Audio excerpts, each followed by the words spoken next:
setelah kita lama bercuti, dan sebenarnya kita masih lagi duduk bincang tentang usul ke-64 sebenarnya.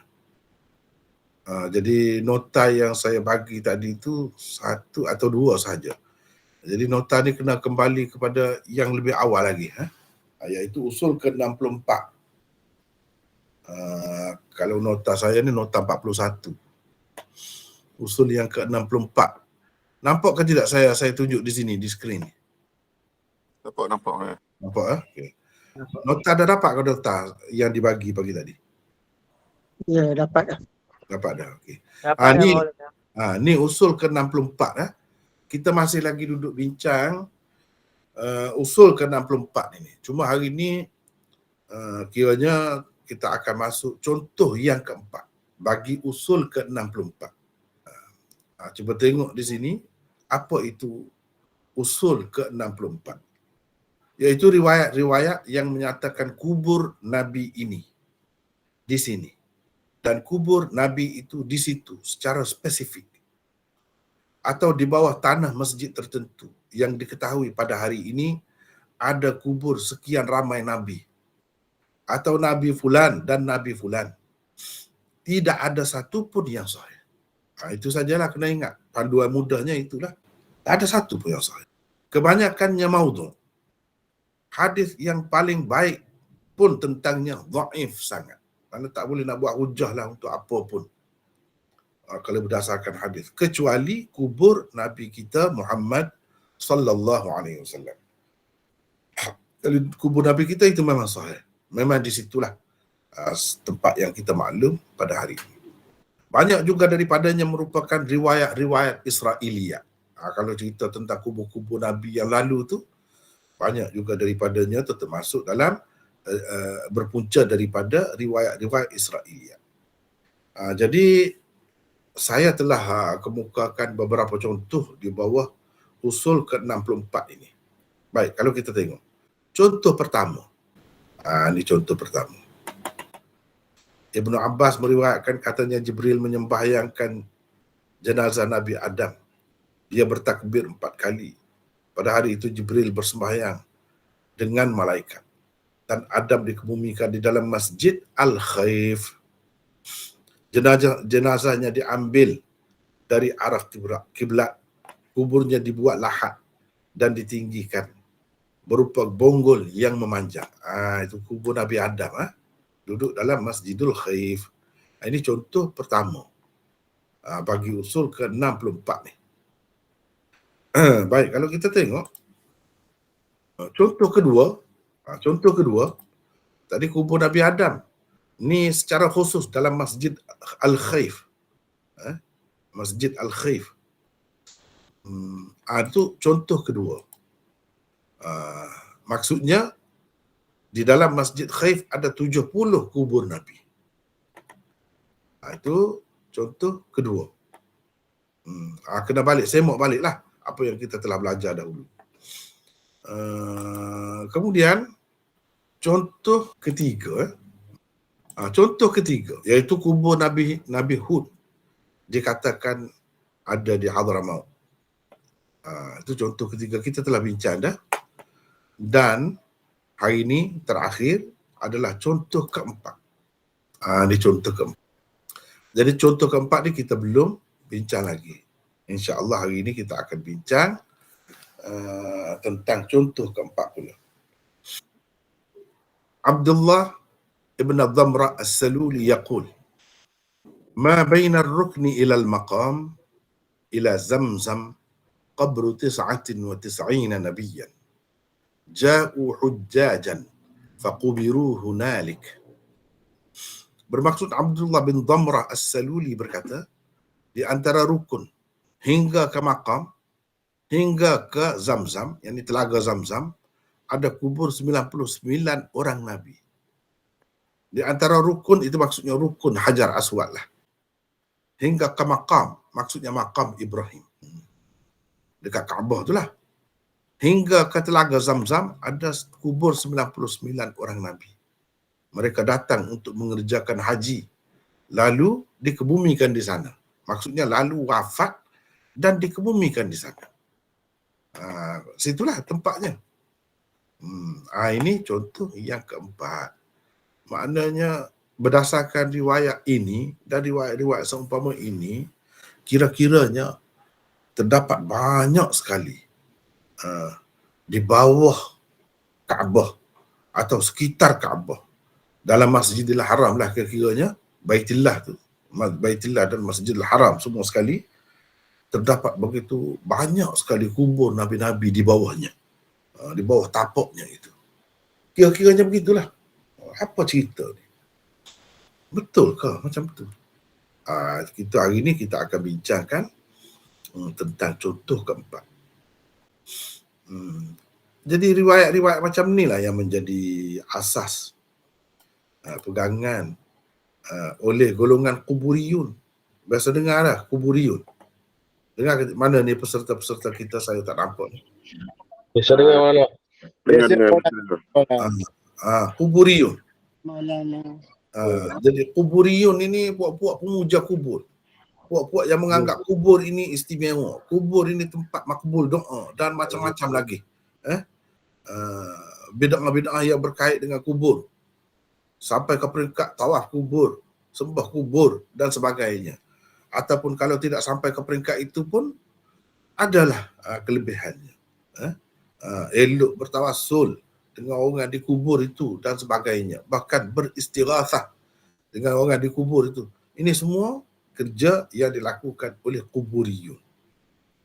Jadi kalau kita kaji kuburiyun ini, dia ada asas kepegangannya. Jawabnya adalah kira-kiranya inilah pegangan mereka daripada riwayat-riwayat seperti inilah.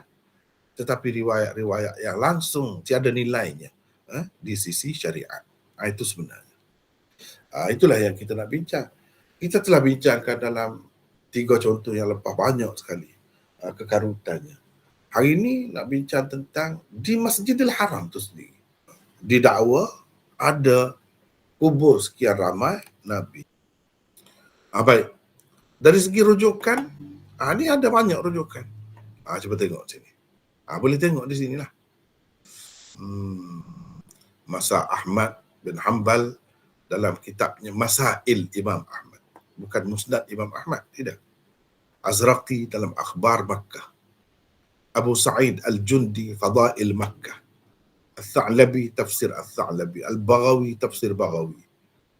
Khatib Syarbini As-Siraj Al-Munir dalam tafsir dia ada sebut. Nawab Siddiq Hasan Khan dalam tafsirnya Fathul Bayan ada sebut. Dalam Umdatul Qari dan sebagainya seperti yang disebut di sini, memang ada disebut benda ni. Tapi semata-mata ada dalam kitab ni belum lagi dapat dijadikan alasan untuk kita mengatakan benda ni betul ataupun ada asasnya dalam agama. Tak boleh begitu. Kita ada kaedah, ini kita nak nilai berdasarkan kaedah itulah. Baik, komentar. 1, asar di atas telah dikemukakan oleh Imam Ahmad. Saya bagi tarikh wafatnya. Berdasarkan riwayat anaknya Saleh. Imam Ahmad ni ada beberapa orang anak lelaki yang banyak menyambung kerja-kerjanya, berkhidmat kepada ayahnya. Antaranya Saleh Abdullah, itu anak dia yang masyhur lah. Di dalam sebuah buku berjudul Masail Imam Ahmad. Masail Al-Imam Ahmad. Sanadnya seperti berikut. Dia ada sanad. Ni. Haddatsana Saleh. Ini perawi di bawahnya lagi lah kata. Saleh ni Saleh anak Imam Ahmad lah. Dia kata haddatsani abi, ayahku, yakni Imam Ahmad meriwayatkan kepadaku. Qala haddatsana Yahya bin Sulaim. Dia kata Yahya bin Sulaim meriwayatkan kepada kami. An Abdullah bin Uthman, an Abdurrahman bin Sabit, an Abdullah bin Dhamrah As-Saluli qala. Inilah cerita. Jadi dia berakhir pada Abdullah bin Dhamrah As-Saluli. Ini adalah kata-katanya semata-mata. Kata-kata Abdullah bin Dhamrah As-Saluli. Bukan cerita hadis Nabi, bukan ayat Quran, bukan kata-kata sahabat, tidak. Abdullah bin Damrah ni bukan sahabat pun. Setakat itu je.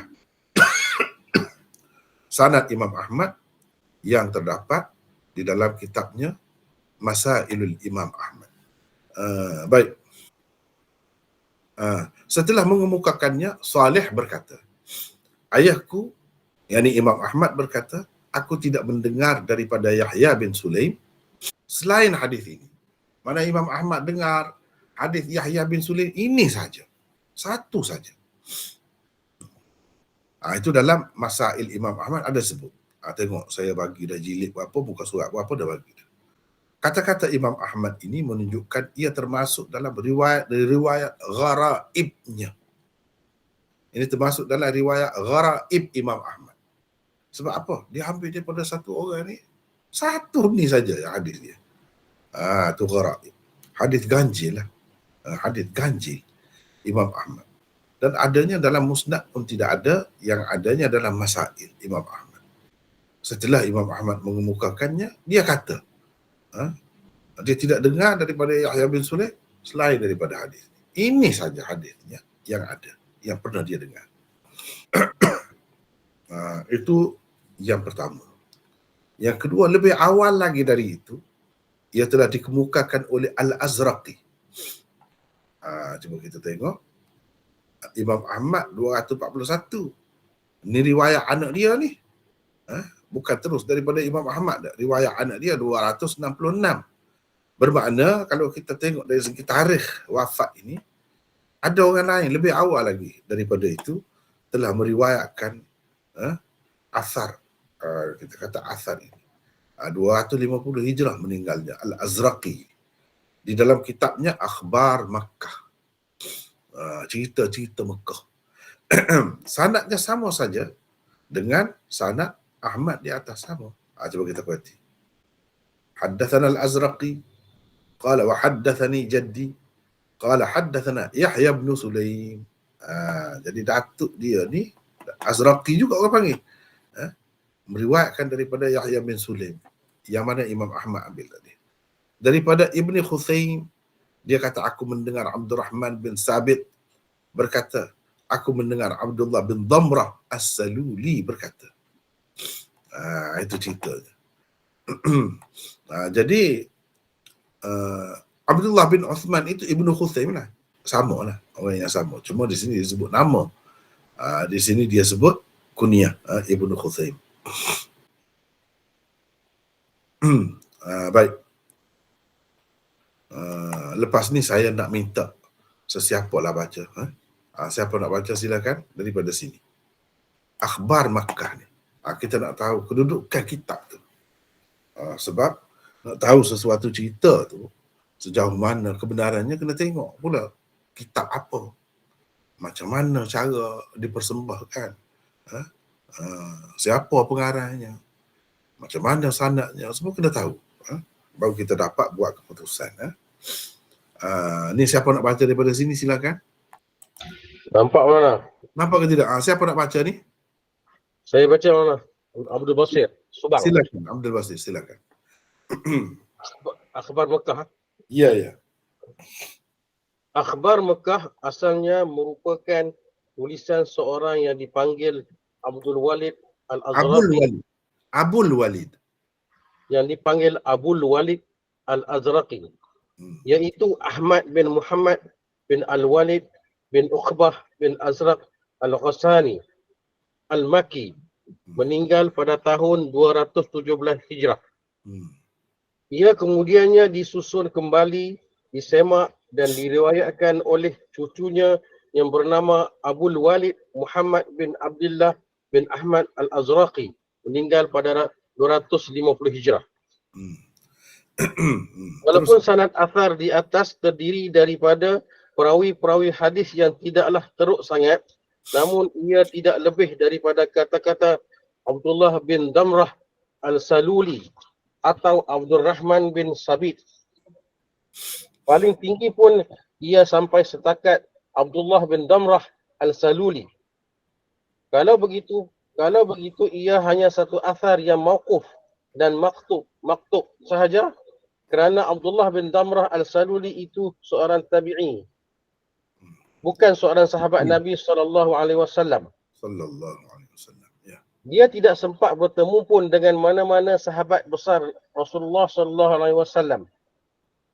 Kalau ia hanya kata-kata Abdul Rahman bin Sabit, maka sama juga. Dia juga seorang tabi'i, lebih bawah lagi daripada Abdullah bin Damrah As-Saluli. Mereka berdua bukan sahabat Nabi SAW pun. Dari mana mereka mengetahui cerita itu? Siapa yang menceritakan kepada mereka tentangnya? Cerita seperti itu jelas sekali di luar tabian daripada jangkauan akal manusia.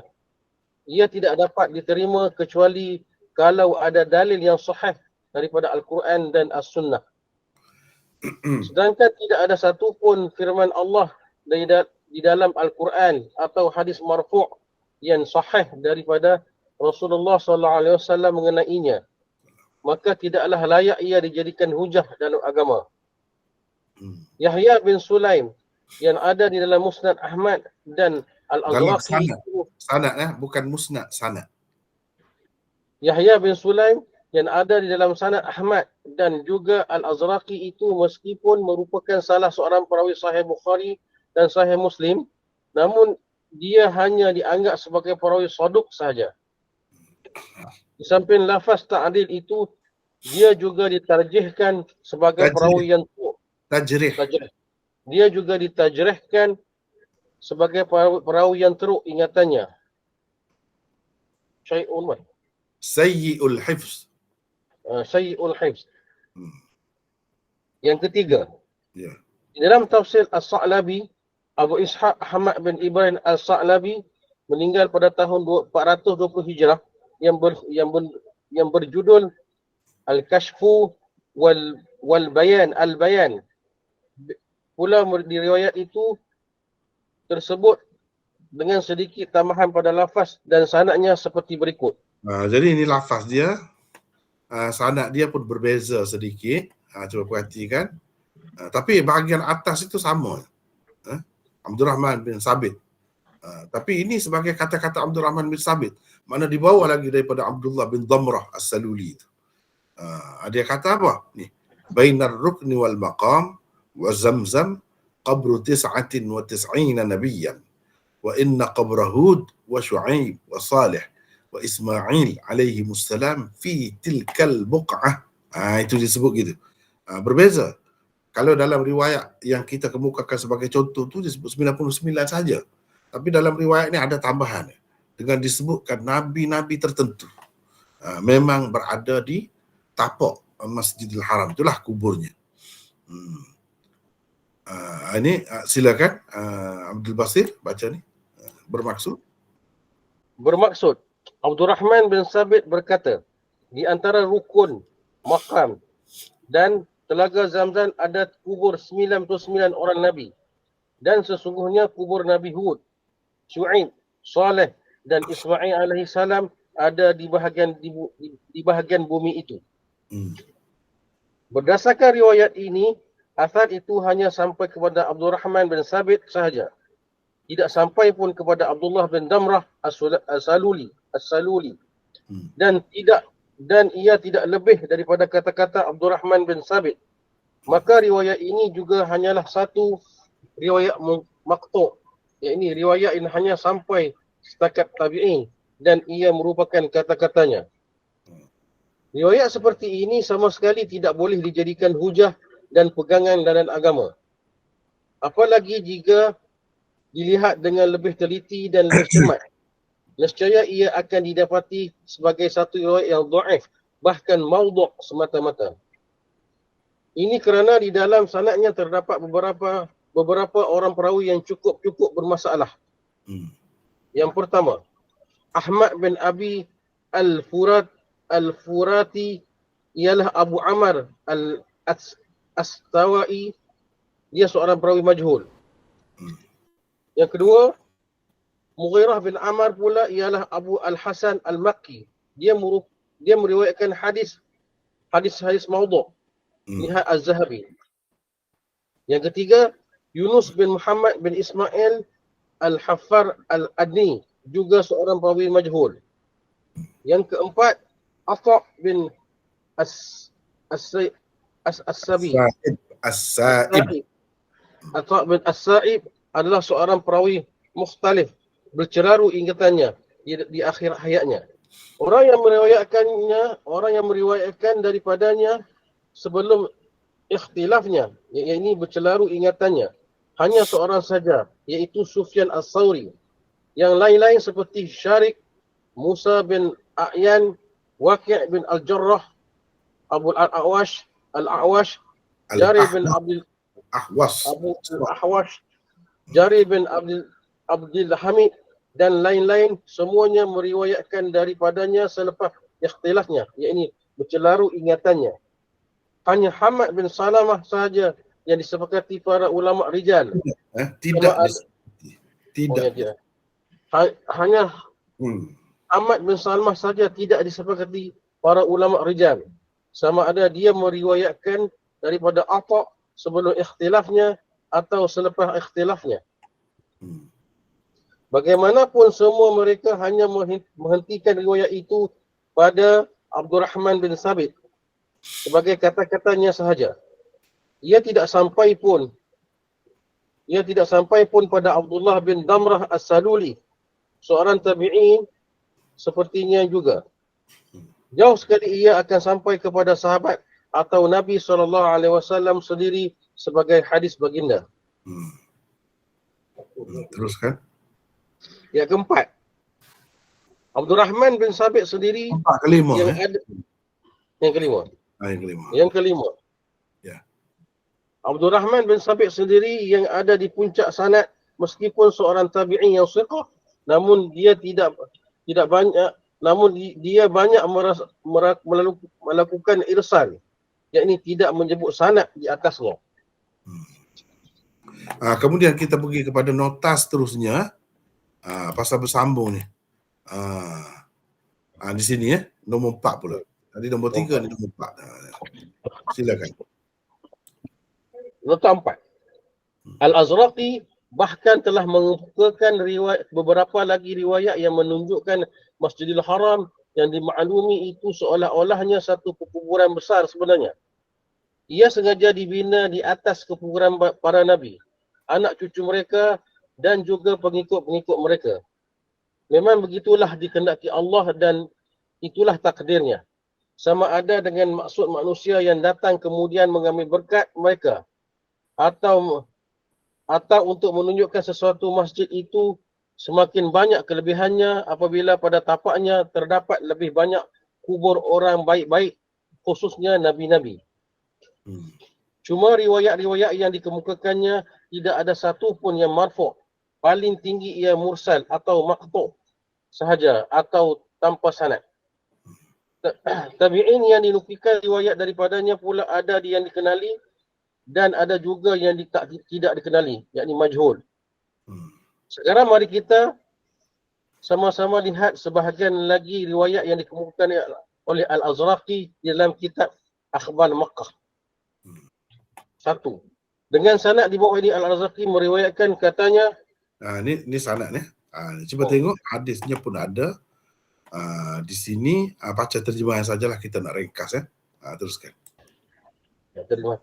Terjemahan yang bermaksud Muhammad bin Sabit meriwayatkan daripada Nabi SAW kata baginda, apabila umat seseorang Nabi binasa, Nabi akan pergi ke Mekah. Di sana Nabinya akan pergi ke Mekah.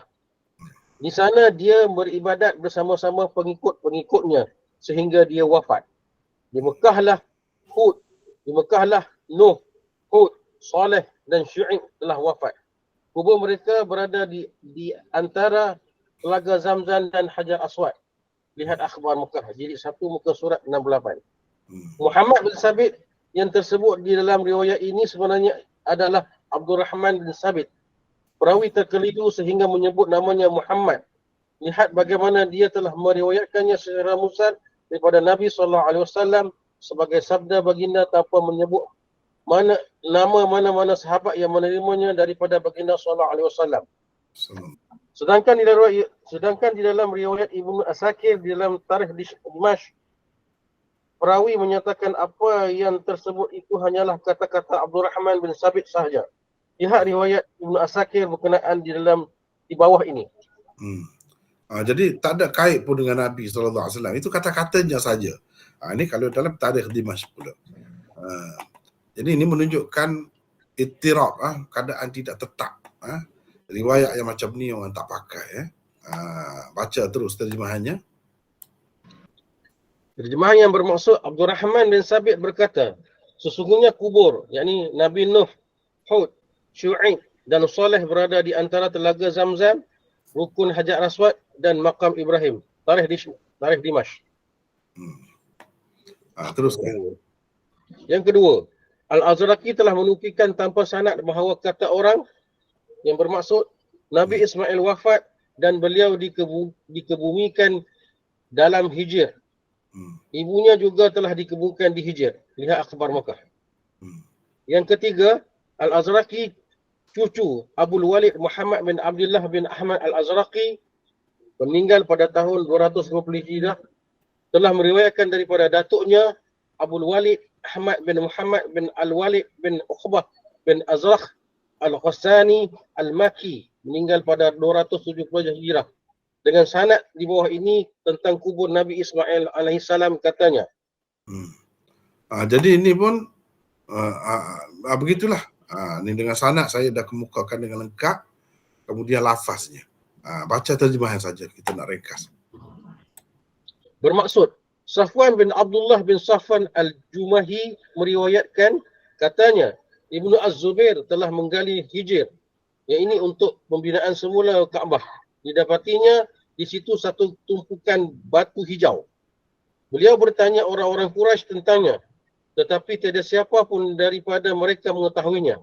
Kata perawi, yakni Safwan, maka beliau mengutus orang supaya memanggil Abdullah bin Safwan Al-Jumahi, yakni ayah perawi, untuk bertanya kepadanya.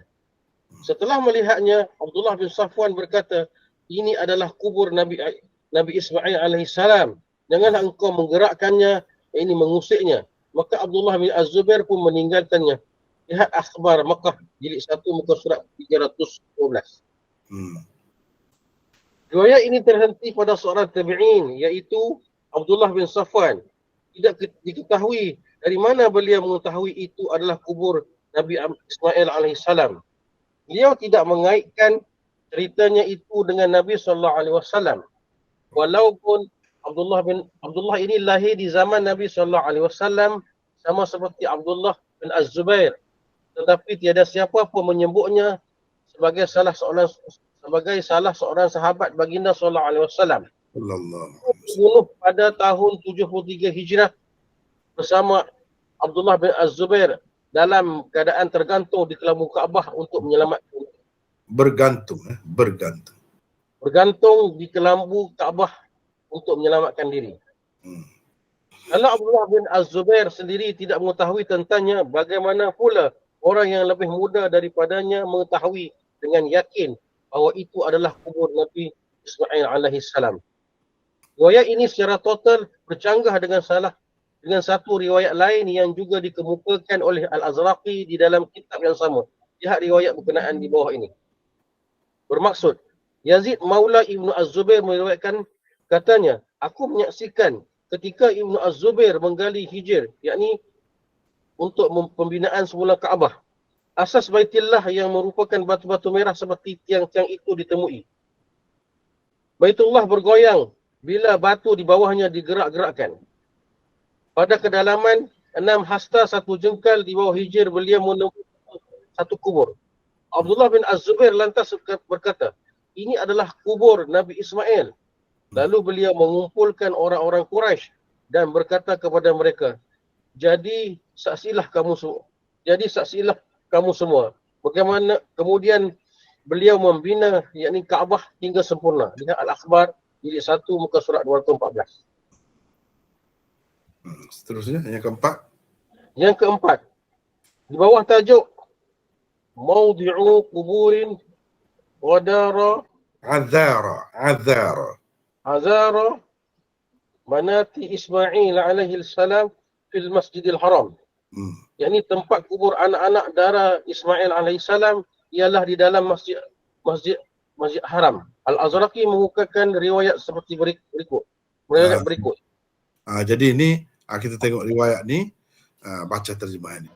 Bermaksud, Az-Zuhri telah mendengar Ibnu Az-Zubair berkata ketika beliau berucap di atas mimbar begini, sesungguhnya tempat melengkung ini adalah kubur anak-anak dara Ismail alaihissalam, iaitu di arah yang mengiringi rukun Syami daripada Masjidil Haram.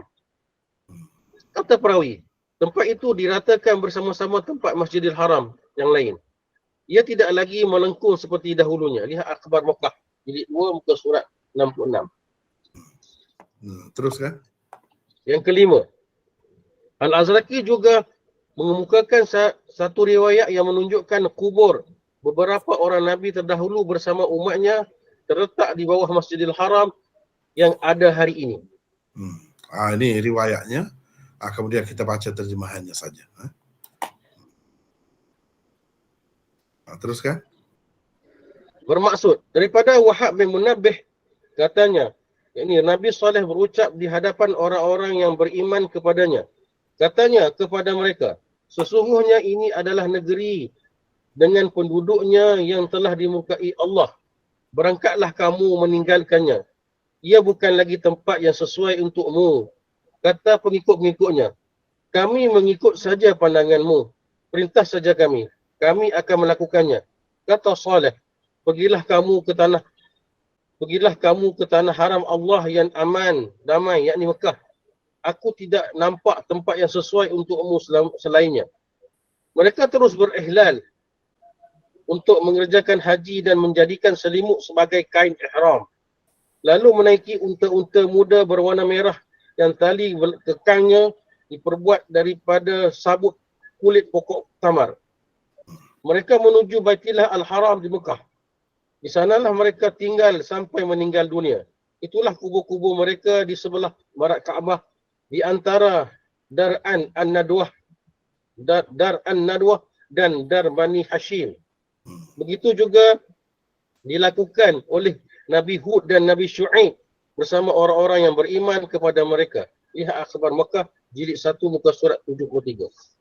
Riwayat ini bukan sahaja terdapat di dalam kitab Akhbar Makkah karangan Al-Azraqi, ia juga terdapat di dalam kitab-kitab lain yang muncul kemudian, seperti Akhbar Makkah karangan Al-Faqihi meninggal pada tahun 272 Hijrah.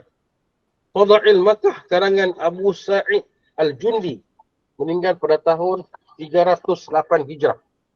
Dan Sirah Al-Halabiyah karangan Ali bin Imran bin Ahmad Al-Halabi meninggal pada 1044 Hijrah. Riwayat apa teruskan? Ali bin Ibrahim. Dan Sirah Al-Halabiyah karangan Ali bin Ibrahim bin Ahmad bin Halabi meninggal pada tahun 1044 Hijrah. Riwayat-riwayat seperti ini hanya juga terdapat di dalam kitab-kitab. Riwayat-riwayat seperti ini banyak juga terdapat di dalam kitab-kitab tafsir lama. Tetapi kebanyakan pengarangnya mengemukakannya tanpa sanad atau dengan menggunakan sirah tamrin yang mengisyaratkan kepada kedaifannya atau kedudukan yang tidak boleh dipertanggungjawabkan. Riwayat Al-Azraqi juga di atas juga maktub. Ia hanya sampai ke setakat Wahab bin Munabbih, seorang tabi'i yang sangat terkenal dalam meriwayatkan riwayat Israiliyat. Uthman bin Ammar bin Saj yang menerima riwayat itu daripadanya pula hanyalah seorang tukang cerita dan perawi yang dhaif. Abu Hatim Az-Zahabi, Hafiz Ibn Hajar dan lain-lain telah menyebut dia sebagai perawi yang dhaif. Sekejap Abdul Basir, supaya tidak penat seorang baca kan. Kalau boleh orang lain pula baca. Siapa nak baca silakan sambung. Siapa nak baca pula silakan. Ini perbahasan tentang kubur para nabi di tapak Masjidil Haram itu. Sejauh mana kebenarnya? Benda ni kalau dalam sejarah Mekah biasanya adalah disebutkan benda-benda begini. Tapi perlu kita tahu apa kedudukannya. Silakan siapa nak baca seterusnya? Boleh saya baca? Ni siapa ni? Zulkifli, Zulkifli daripada mana? Shah Alam. Silakan. Semua riwayat yang dikemukakan di atas tidak dapat diterima dan karut semata-mata, baik ditinjau di sudut sanadnya maupun di sudut matannya. Apa yang menarik ialah tidak ada satu pun sanad riwayat tersebut marfu'. Tidak ada juga sanad yang sampai kepada tabi'in yang thiqah sahih. Sebahagiannya langsung tidak bersanad. Sebahagian yang lain pula hanya sampai kepada tabi'in yang majhul. Tabi'in yang thiqah kalaupun tersebut di dalam sanadnya, dia tetap tidak menyebut tempat ambilannya, sama ada daripada seorang sahabat Nabi ataupun daripada tabi'in yang seumpamanya. 6. Salah satu bukti kekarutan riwayat-riwayat tersebut ialah ia tidak terdapat di dalam mana-mana kitab hadis yang masyhur dan muktabar. Bukan sahaja ia tidak terdapat,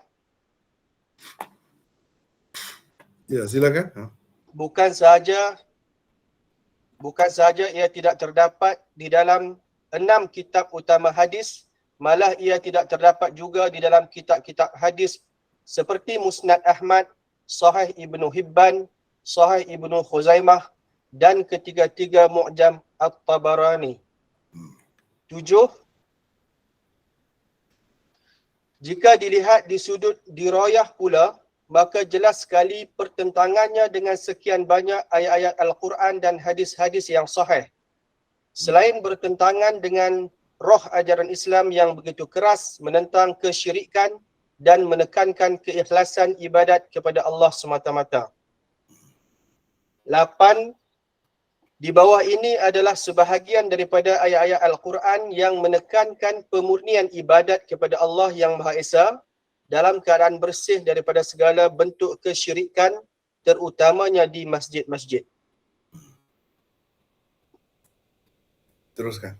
Allah Azza wa Jalla berfirman,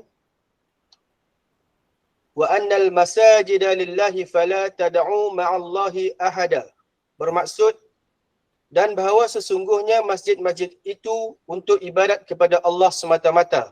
Maka janganlah kamu seru dan sembah sesiapa pun di dalamnya di samping Allah. Kedua, di dalam surah Al-Hajj Allah juga berfirman,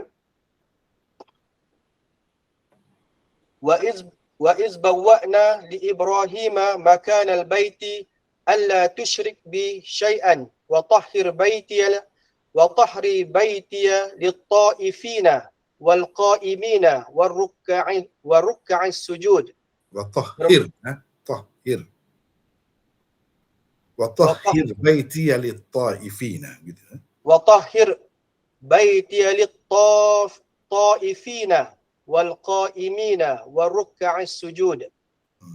Bermaksud, dan ingatlah peristiwa ketika kami tentukan bagi Nabi Ibrahim tempat Kaabah untuk membinanya. Lalu kami berfirman kepadanya, janganlah engkau sekutukan sesuatu pun denganku, dan bersihkanlah rumahku, Kaabah ini, bagi orang-orang yang tawaf dan orang-orang yang berdiri dan yang rukuk serta yang sujud mengerjakan sembahyang. Al-Hajj 26. Ketiga, di dalam surah Al-Baqarah juga perkara yang lebih kurang sama telah difirmankannya. Wa iz ja'alna al-baita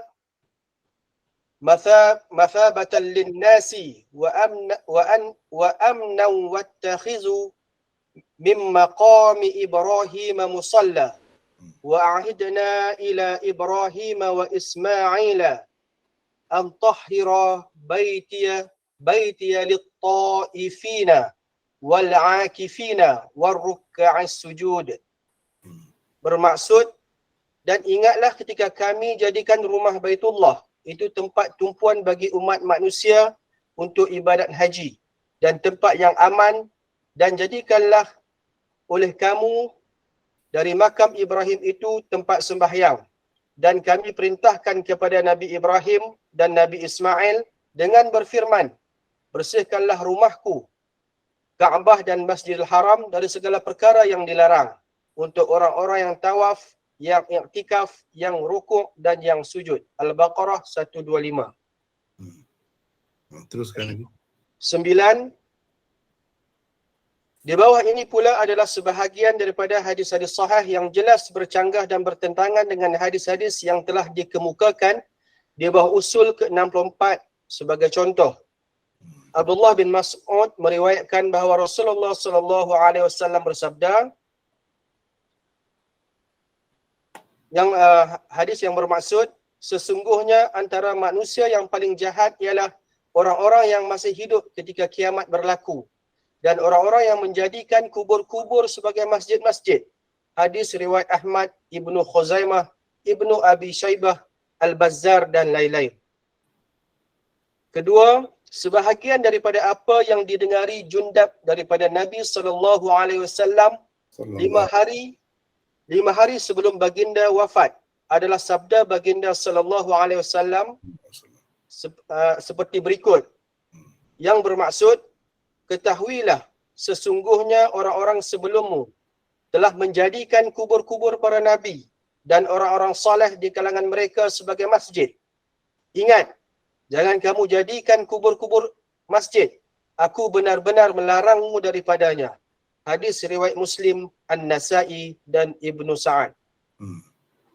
Ketiga, Urwah bin Az-Zubair meriwayatkan daripada Aisyah bahawa beliau berkata, hadisnya yang bermaksud, Nabi SAW bersabda ketika sakit yang baginda tidak dapat bangun lagi sesudahnya, iaitu sakit yang membawa kepada kewafatannya. Allah telah melaknat orang-orang Yahudi. Mereka telah menjadikan kubur para nabi mereka sebagai masjid-masjid. Kata Aisyah, jikalau tidak kerana itu, niscaya kubur baginda dinyatakan. Baginda takut, yakni bimbang, kuburnya dijadikan masjid. Hadis riwayat Bukhari, Muslim, An-Nasai dan lain-lain. Teruskan lagi. Di dalam satu lafaz riwayat Bukhari yang lain tersebut juga golongan Nasara selain golongan Yahudi. Imam Malik dan Imam Ahmad dengan sanad mereka telah meriwayatkan bahawa Rasulullah sallallahu alaihi wasallam telah berdoa dan kemudian bersabda begini, Allahumma la taj'al qabri wathana, la'anallahu qaumat takhazu qubur anbiyanihim masajida. Bermaksud, ya Allah, janganlah jadikan kuburku berhala. Allah telah melaknat orang-orang yang telah menjadikan kubur nabi-nabi mereka sebagai masjid-masjid. Hadis riwayat Malik di dalam Muwatta'nya dan Ahmad di dalam Musnadnya. Cukup. Saya rasa kalau boleh orang lain pula baca. Siapa nak baca? Sambung. Siapa nak baca pula? Silakan. Sambung. Saya baca mana? Sila. Nombor 10. Dalam keadaan adanya beberapa firman Allah yang dikemukakan pada poin 10 dan beberapa hadis sahih pada poin 11 yang lepas, tidakkah riwayat yang dikemukakan sebagai contoh keempat di bawah usul ke-64 ini dan beberapa riwayat lain seumpamanya itu kelihatan begitu bercanggah dan bertentangan dengannya? Bagaimana mungkin dalam keadaan adanya firman Allah yang memerintahkan Nabi Ibrahim AS dan anaknya Nabi Ismail AS supaya membersihkan rumahnya, yakni Baitullah atau di Masjidil Haram daripada segala kekotoran kesyirikan. Tiba-tiba dengan kehendak Allah pula para Nabi dikebumikan di situ. Bukankah kubur para Nabi juga telah menjadi sasaran penyembahan oleh umat manusia? Kalau tidak, kenapa Rasulullah SAW di dalam hadis-hadis yang dikemukakan di atas menyatakan laknat Allah ke atas golongan Yahudi dan Nasara yang telah menjadikan kubur Nabi-Nabi dan orang-orang soleh di kalangan mereka sebagai masjid-masjid? Apa yang mengherankan, 11, apa yang mengherankan ialah kenapa tidak pernah tersebut di dalam hadis-hadis sahih tentang kewujudan kubur sekian ramai Nabi di bawah Masjidil Haram, ia tidak pernah disebut baik oleh Rasulullah SAW sendiri maupun oleh mana-mana sahabat baginda. Kalau di bawah tapak Masjidil Haram itu memang terdapat banyak itu kubur para nabi. Sebanyak itu. Kalau di bawah tapak Masjidil Haram itu memang terdapat sebanyak itu kubur para nabi, tentulah ia pernah disebut oleh baginda paling tidak sekali sepanjang hayat. 12. Jika di bawah tapak Masjidil Haram itu memang terdapat begitu banyak kubur para nabi dan pengikut-pengikutnya, kenapa Rasulullah SAW bersolat dengan selesa saja di dalamnya tanpa menyebut apa-apa pun kepada para sahabat? Bersembahyang di dalamnya dikatakan besar sekali pahalanya. Tidak ada satu pun masjid di dunia ini yang mana bersembahyang padanya mendatangkan pahala sebesar bersembahyang di Masjidil Haram. Sedangkan sekian banyak ancaman telah pun diberikan oleh baginda kepada para sahabat tentang kubur-kubur yang dijadikan sebagai masjid-masjid. Banyak kali juga telah disebutkan oleh baginda bahawa orang-orang dahulu dari kalangan Bani Israel, yakni Yahudi dan Nasara, telah dilaknat Allah kerana mereka telah menjadikan kubur-kubur para nabi sebagai masjid atau tempat beribadat. 13.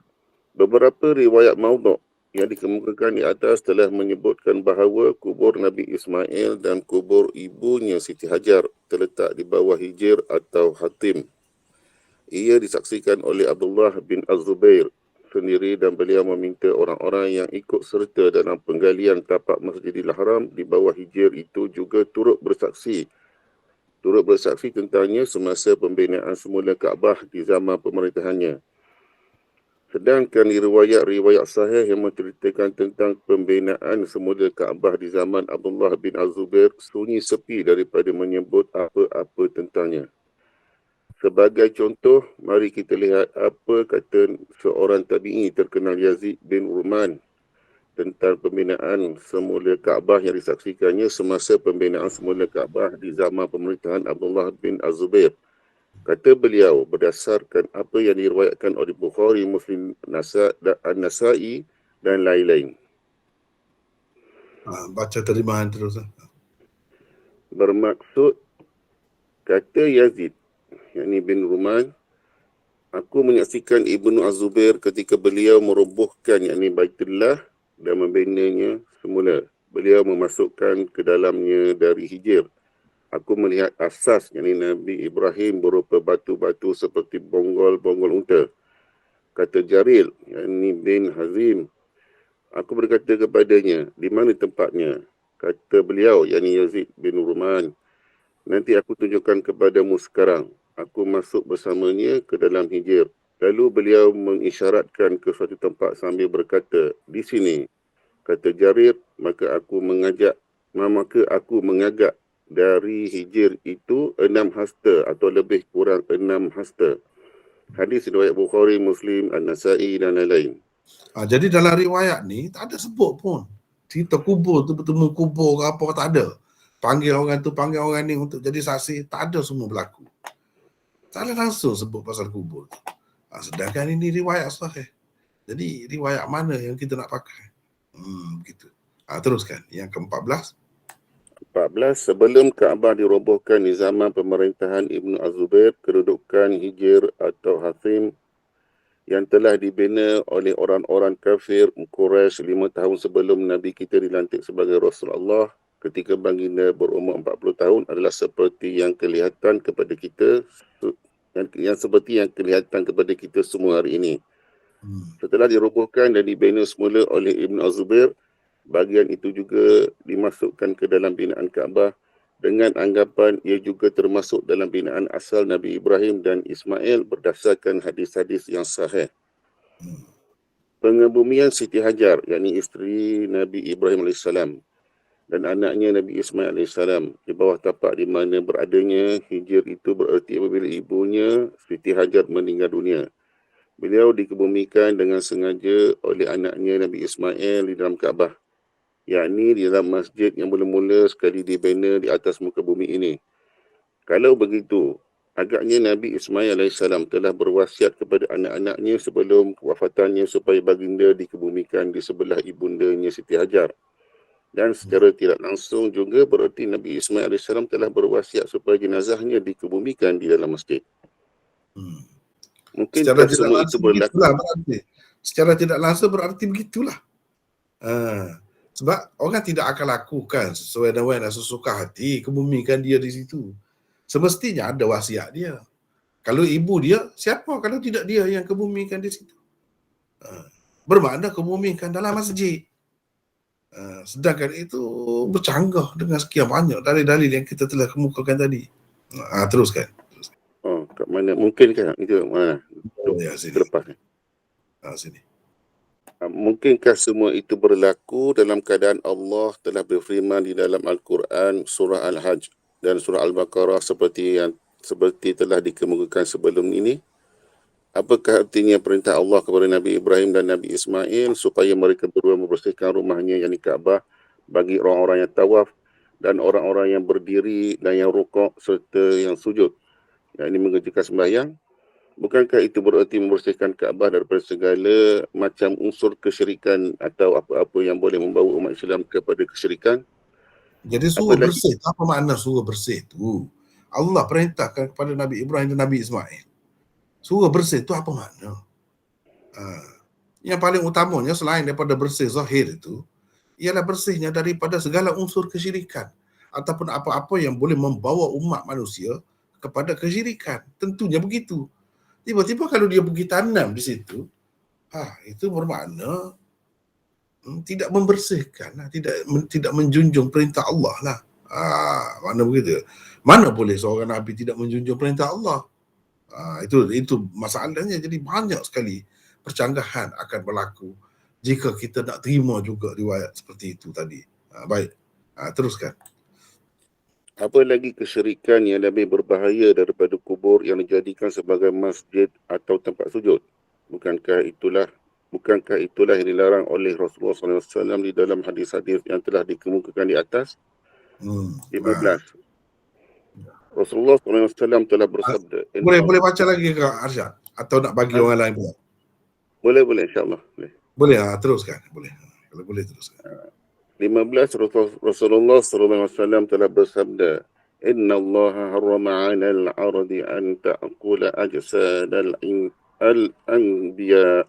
Bermaksud sesungguhnya Allah telah mengharamkan kepada bumi, yakni daripada memakan tubuh-tubuh para nabi.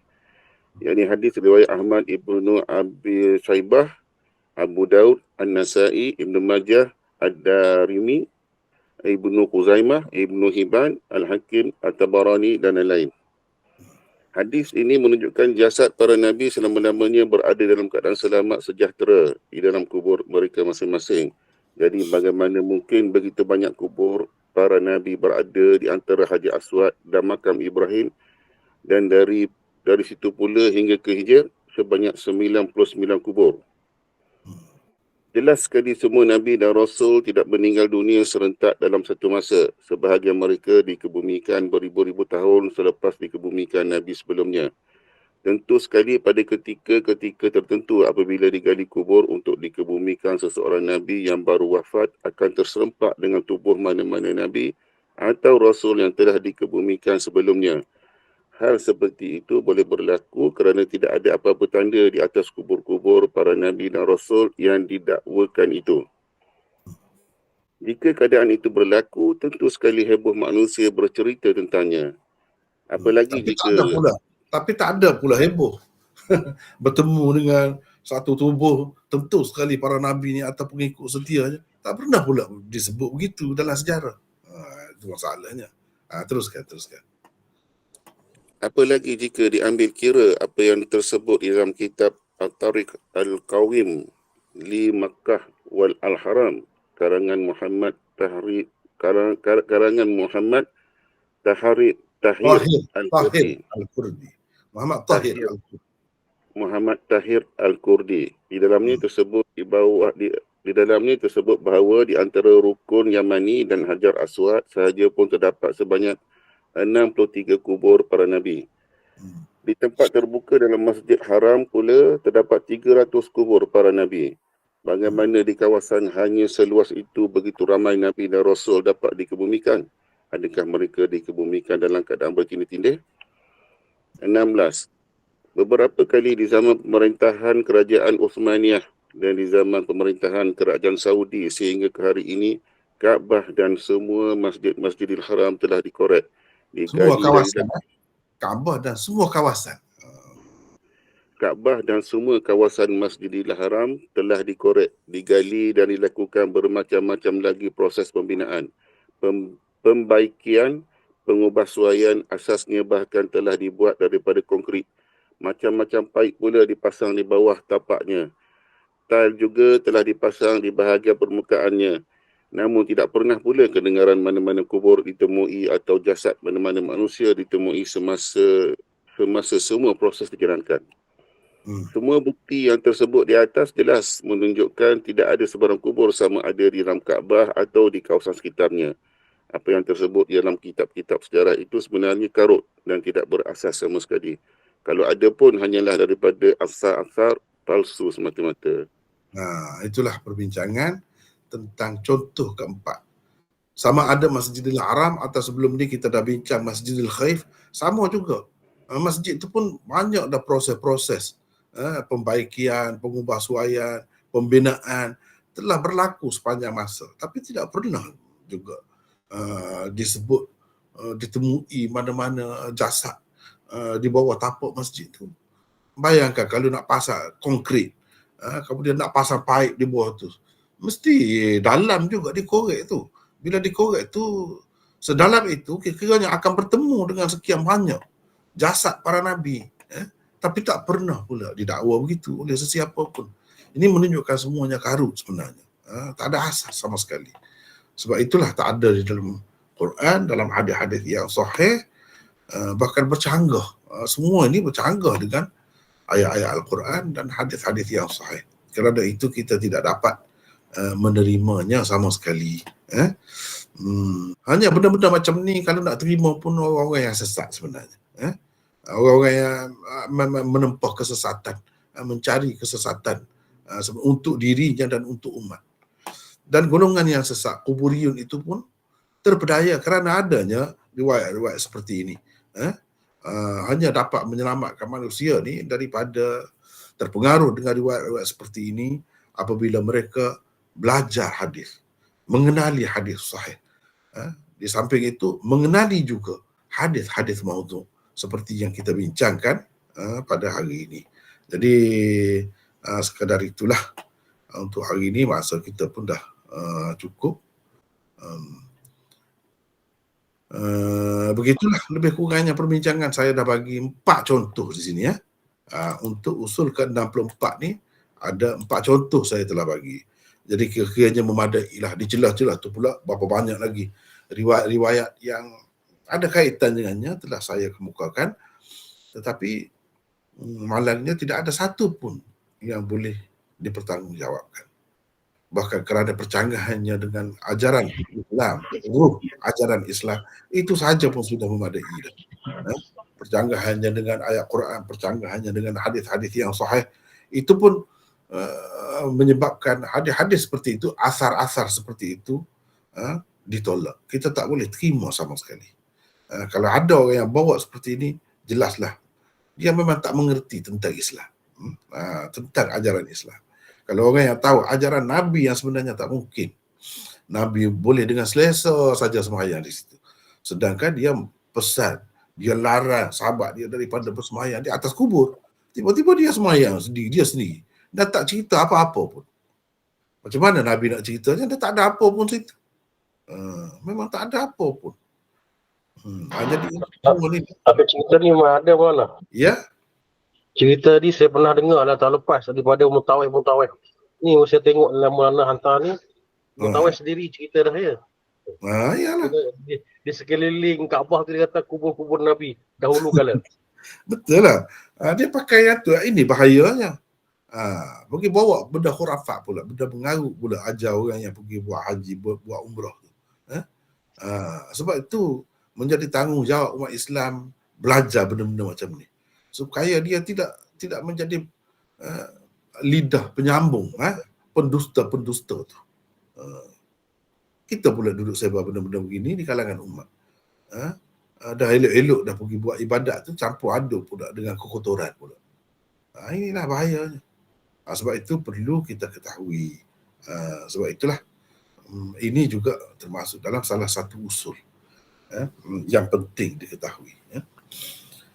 Jadi saya rasa sekadar itulah dulu kot. Atau ada soalan? Assalamualaikum Maulana. Waalaikumsalam warahmatullahi. Ada kemusykilan sikit ni. Ya. Ada apa? Grup kumpulan-kumpulan kuburion ni kira boleh dikatakan sesak dah dia. Sesak lah. Ahli Okey, bid'ah lah paling tidak. Ahli Okey. bid'ah. Sekiranya puak kuburion ni dia join pergi berjihad dengan Palestin, adakah Allah kira hapuskan dosa dia ataupun macam mana tu? Oh begitu. Sekiranya. Ya, kesalahan dia tu tetap salah. Dia kena berhenti tu. Kalau selagi dia tidak berhenti, tidak bersihkan fikiran dia, tetap ada. Yalah, kalau dia buat benda-benda lain, boleh jadi Allah SWT hapuskan. Tetapi kalau selagi benda tu ada dalam kepala dia tu, susah jugalah. Dah jadi pegangan dia. Susah juga. Bercampur bau dah. Jadi dalam keadaan kotor tu, yang kita kata kita buat ibadat, buat ketaatan, tapi dalam keadaan kotor. Sedangkan disyaratkan bersih misalnya. Macam mana? Inilah kadang-kadang amalan kita tu tidak diterima. Orang yang bersembahyang misalnya, tapi kotor sedikit ya. Kerana kena air kencing misalnya. Dah tak diterima, dah kena azab bahkan. Tetap kena azab dalam kubur seperti yang kita telah belajar dah kan dalam hadis. Jadi itu semua tidak menghalang. Bukan maknanya bila kata dia telah buat kebaikan selesai masalah. Tidak begitu. Tidak begitu. Bahkan kita jaga dengan baiklah. Maksudnya kalau dia mati dalam perjuangan tu, dia tak dapat syahid lah Maulana. Wallahu alam, kita serah kepada Allah, tapi zahirnya begitulah. Seperti mana orang yang kalau kena air kencing dia sembahyang tak sah. Bahkan dia azab dalam kubur lagi kan dalam hadis yang sahih tu. Maknanya tak ada jaminan kalau buat amalan zahirnya nampak sembahyang. Tapi dah kalau sembahyang tak sah. Sebab kotor. Kotor ni ada dua macam. Kotor zahir dan kotor akidah tu, pegangan tu. Sebab itu Allah kata innamal musyrikuna najasun. Orang musyrikun tu najis. Najis akidah dia tu lah. Pegangan dia tu. Jadi itu pun bentuk najis juga, kotor juga tu. Kena bersih. Kena bersih. Jadi kalau orang kafir, kalau kata dia najis, dia kotor. Nak buat tak sah juga. Kalau orang Islam pun kotor, tak sah juga. Atas dasar itu mungkin ada masalah. Ada masalah. Maksudnya kira grup-grup Hezbollah ni yang duk juan dengan Palestin ni, kira dia mati pun memang dia tak dapat syahid sebab dia Syiah.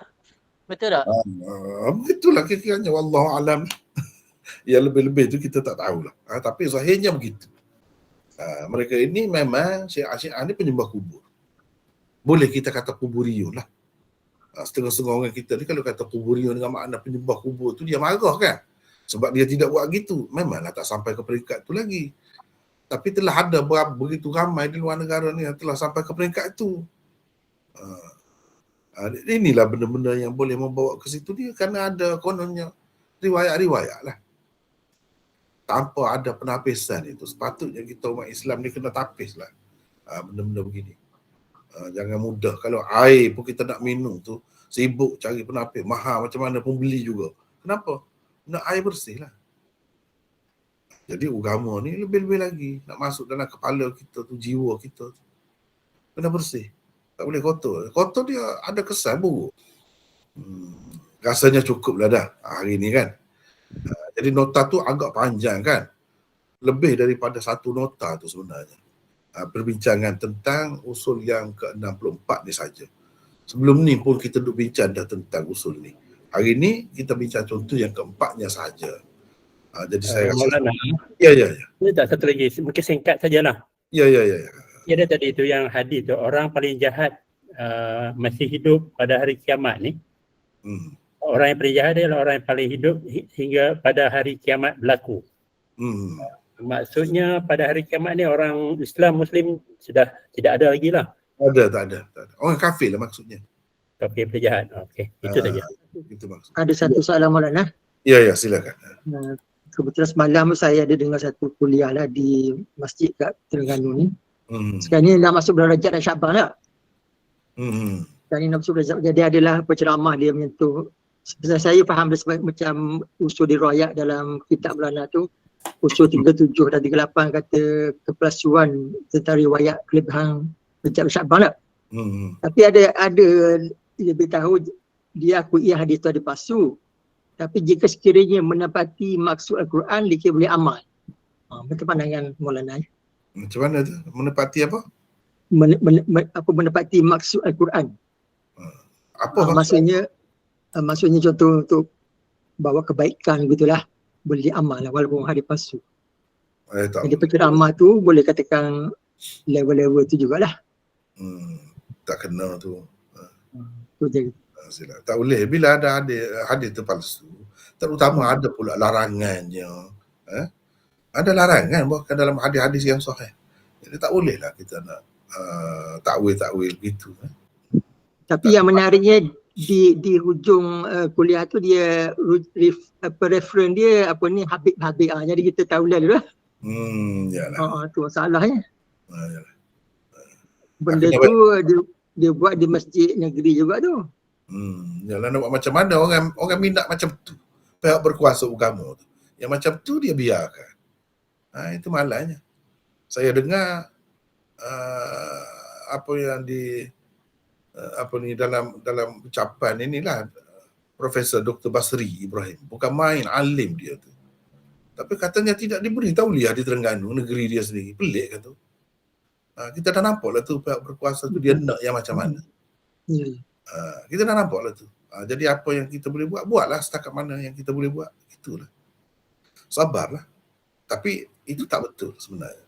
Itu tak betul. Merugikan umat saja. Orang yang alim macam itu bukan senang nak cari.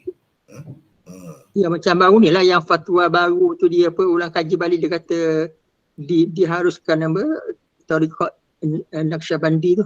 Itulah masalahnya. Kita dah nampak dah sebenarnya orang biasa pun boleh nampak. Usahakan yang memang alim, yang memang tahu dah nampak sebenarnya nak bawa ke mana. Dan dia suka yang macam mana.